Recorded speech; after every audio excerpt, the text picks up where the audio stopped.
We had a client that we worked with, and she was really struggling with profitability. She kept raising tuition. She actually did 3 tuition increases within a 15-month cycle, and she still could not catch up. So I helped her work with our 6 money leaks in schools, and she only used 3 of the 6 money leaks and cut her expenses by 50%. 50. She did not fire anyone. She did not slash any of her programs, and she did not work more hours. Again, the 6 money leaks are not hacks or spreadsheets. These are patterns. They are small decisions that feel so normal that your school does, but they quietly drain your school's profit. So if you've ever wondered why you're working so hard, but still not seeing the return, this is your first step to clarity. Click the link in the show notes and find out what it's actually costing you.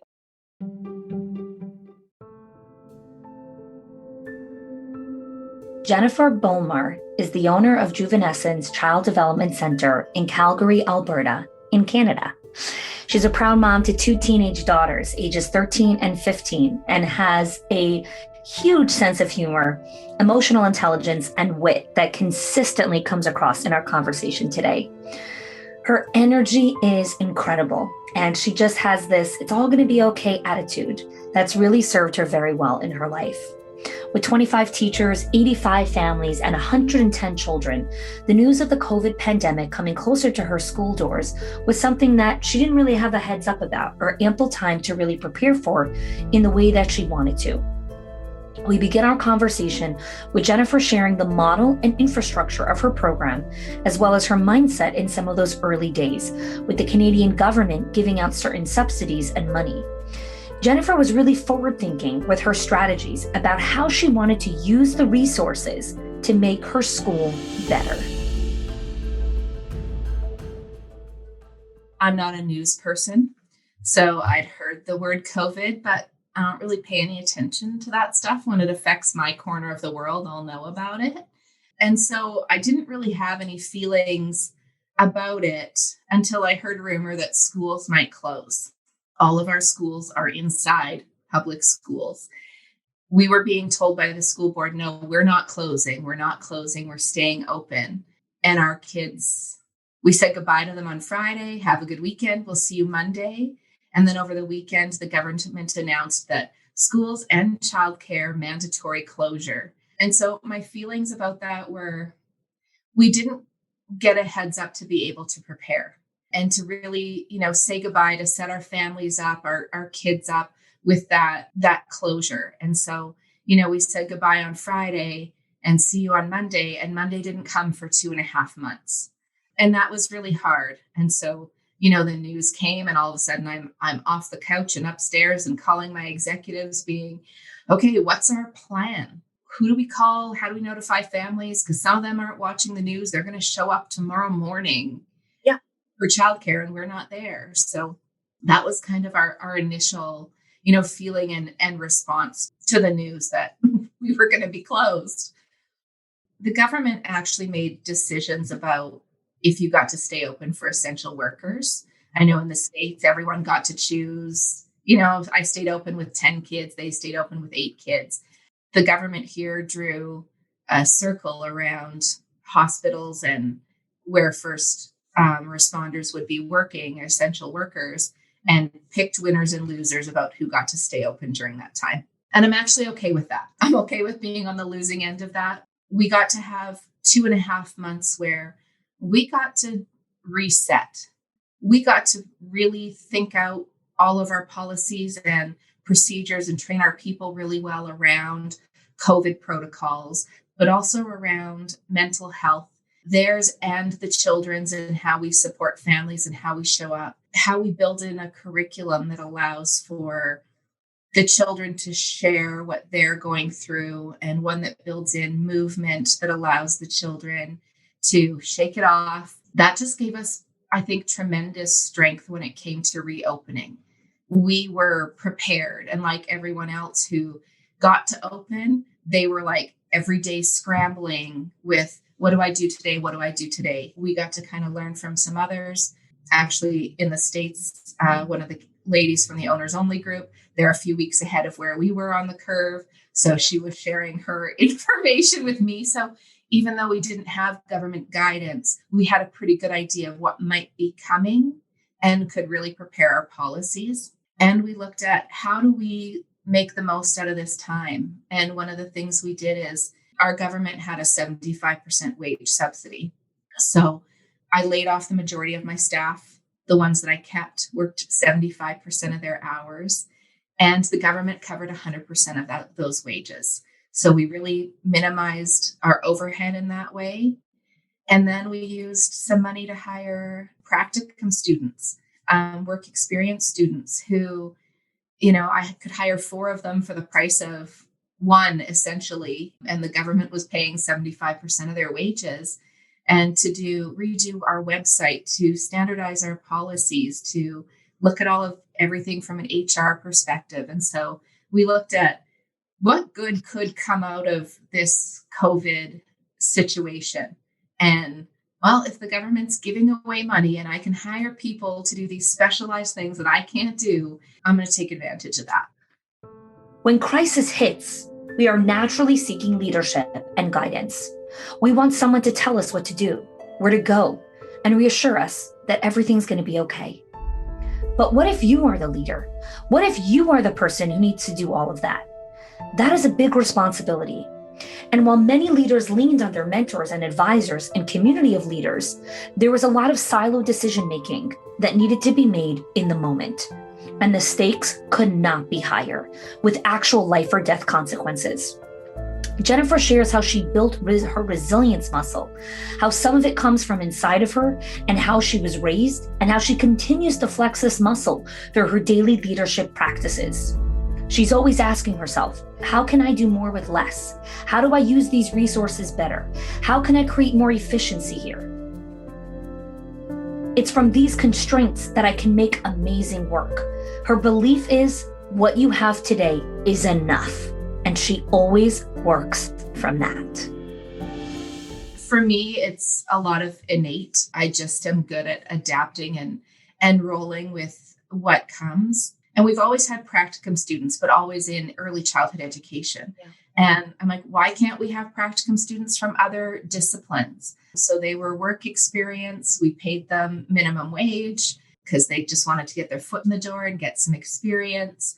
And I'm always looking at how do we utilize the resources that we have to the best? In Canada, childcare is not a high profit industry. And so my 25-year career is, how can I get more out of less? Yes. Right? That is the nature of childcare. And I'm sure that's across the world, right? And I looked at my to-do list and I was like, man, this has been on my to-do list forever. To create a really solid training program for my staff and all of the standards that go with our policies. And I'm never getting to it. That was my realization. I'm never getting to it. There are always going to be those crisis things that keep showing up at my door that prevent me from making real headway on this. Let me find somebody who can. Yeah. It's important, but it's also not my expertise. So let me find people who are better at it than I am. The debate of nature versus nurture is as old as time itself, along with the other debate of experience is the mother of all skill versus training your mindset to show up in a certain way. I invited Jennifer to take us back to her childhood and where this tenacity and this mindset of how she shows up every day really comes from, and how she has built upon that over the years. She talks about the specific choices of words in her company and how they frame mistakes and how they approach inviting experimentation and innovation. I can't even tell you where it came from. It is just me. I have the best parents who really didn't put limits on us. I had parents who said yes unless it was imperative to say no. And so whatever ideas I had, whatever I came up with, they were like, sure. The number of lemonade stands I had, right? All the beginner businesses, I was just always that go-getter person. And with a vision of, I can do whatever I desire in this world. that I have it in me and I have the skills and I can adapt and I can. And that doesn't mean there aren't moments where I question myself or that I'm like, today I can't. But overall, my parents trusted me and I trust myself to just make the best decision I'm capable of. And if it turns out to be a crap decision, I just make a different one tomorrow. I don't think in the way of, oh, that was a mistake. I just am like, well, that's not working. Let's do something else. We don't even say the word mistake in our company. It's not in my vocabulary to say mistake.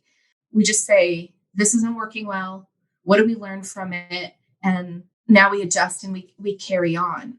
I don't like having my mistakes pointed out to me. And I don't think other people do when it comes to being called out in that way. But if always we approach just what isn't working, there's no judgment about it. A mistake feels judgy to me. And when you say, well, you made a mistake, right? It's just data. This isn't working.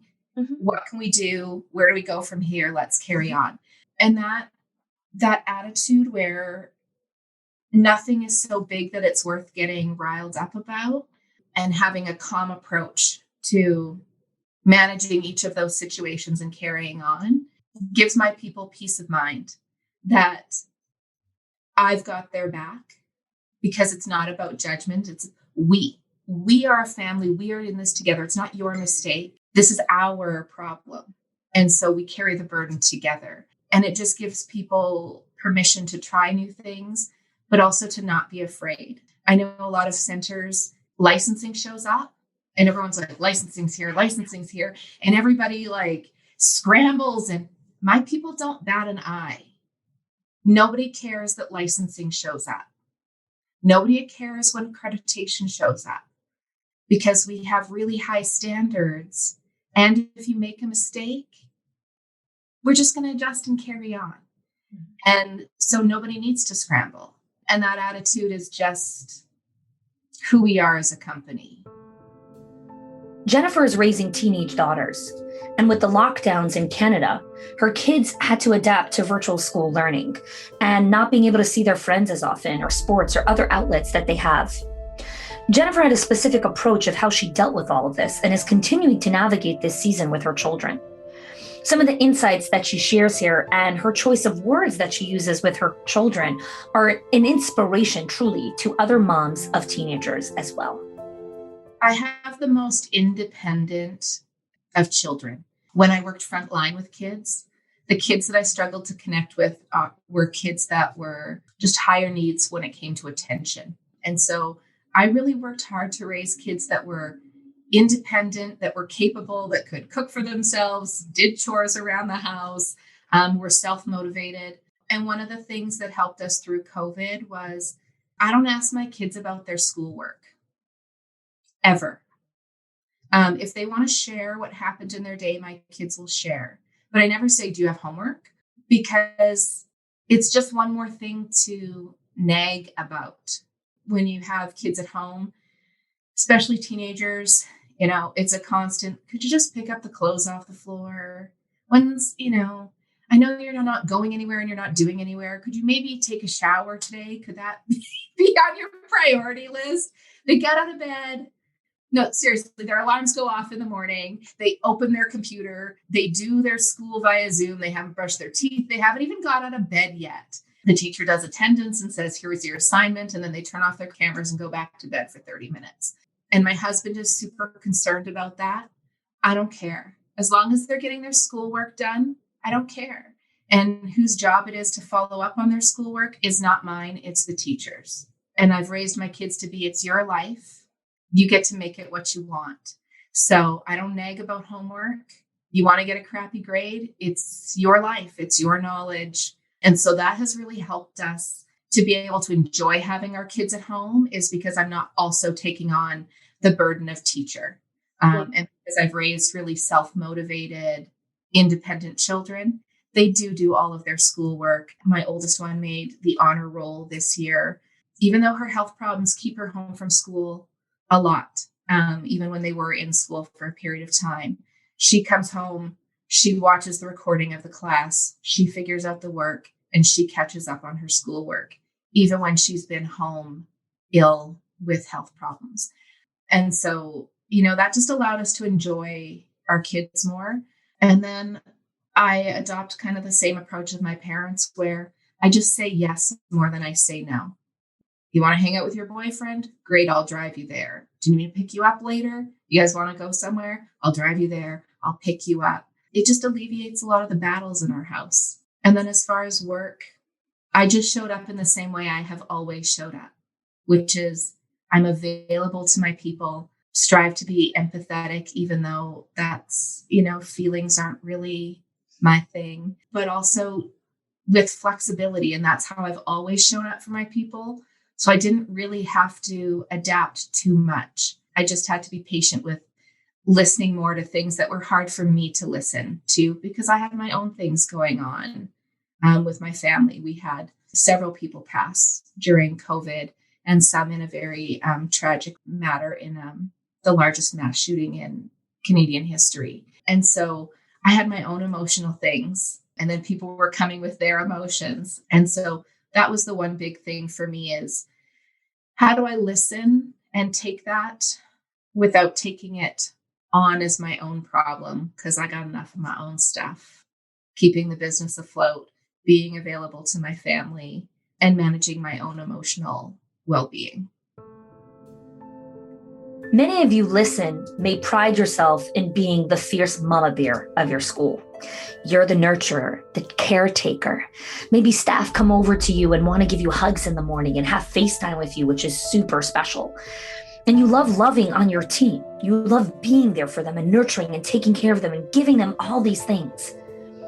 Jennifer has built an incredibly collaborative culture who lean on each other and know that she will always have their back. But what's interesting is that she doesn't have your typical mushy personality of, let me come and take care of you. Let me give you a big hug. Come, let's sit down. So if that's you and you're wondering how you can create a beautiful, warm, and welcoming, loving culture, but maybe you aren't the hugger person, or maybe you're not the person that likes to sit and really listen to people, pour their heart and their tears out, Jennifer shares how she does it. And as you listen, I want you to remember, there is no one way to lead or be there for your people. Find what's right for you and for the people on your team, and that's how you become unstoppable. I'm not a hugger, so COVID has not affected me in that way. I'm not like a lot of you who are crying out for hugs right now. Another blessing of COVID. Nobody is trying to hug me. My family gets to hug me. I don't need to hug my coworkers. I don't. That's not who I am. But we were joking before the call that my door should have a sign that says, check your emotions at the door. No hugs here. Yeah. So the way I really show up for my team is I show up with a sense of humor, and my team don't come to me emotional about the everyday things. I had a staff who lost a son a year ago, and she has had her own journey. And when things get overwhelming, she comes and chats it out. And it's a back and forth conversation. And I always come from the standpoint of just, what do you need from me? Mm-hmm. Is it just to unload for a few minutes? Do you need a suggestion about, have you been journaling, or have you gone to visit his memorial site, and just to talk to him and let the load off? What do you need from me? And for the most part, because of the kind of person I am, my staff go emotional meltdown somewhere else. And when they do come to me, I just need a strategy. I just need a sounding board. But also how I show up with empathy is different. It's not all about the tears and the hugs and making you feel better. I'm about, what can I do to help this situation get better? Because you can't come to work and cry every day. You still have a job to do. But, is it, I can do without you today. Go home for today. Go connect with your family and the people you need.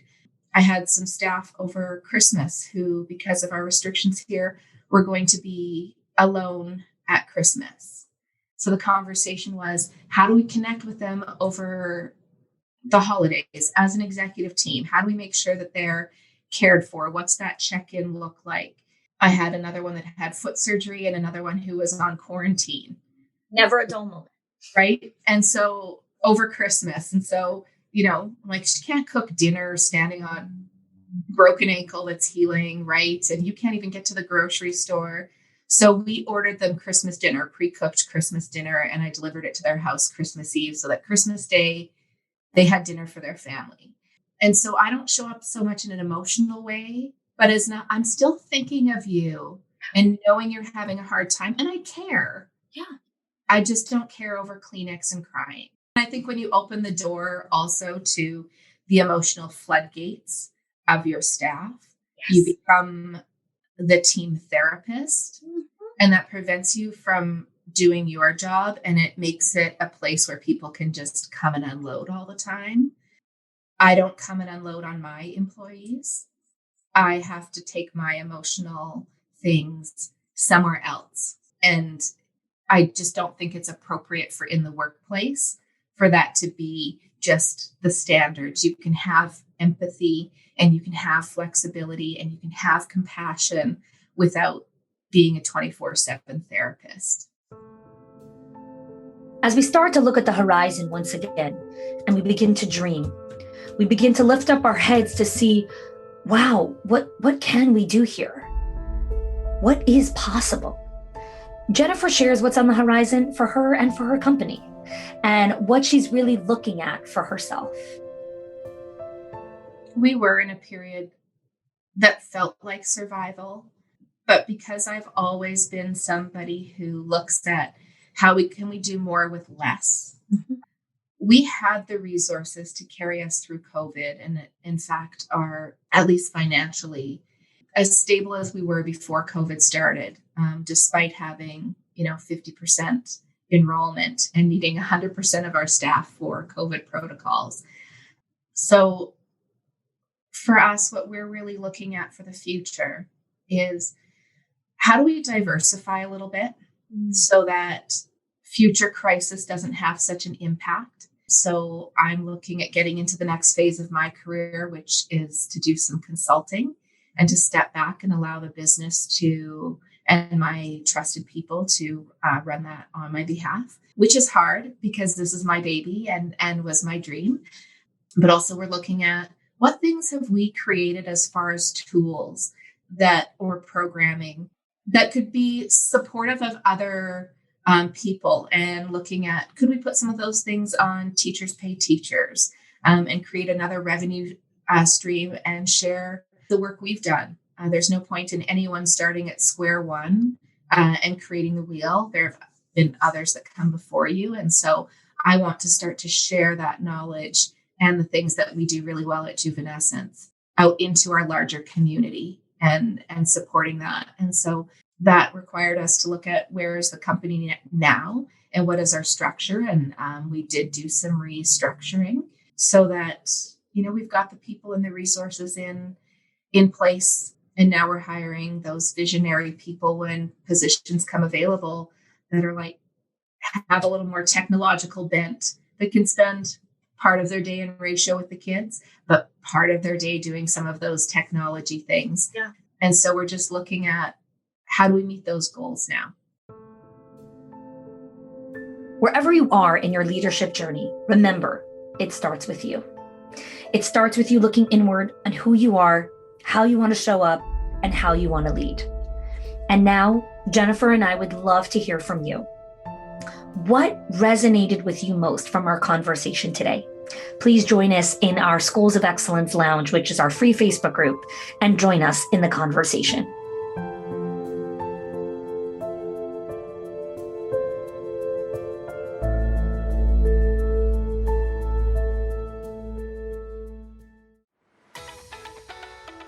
Do you want to confidently lead your school to excellence? I know you do.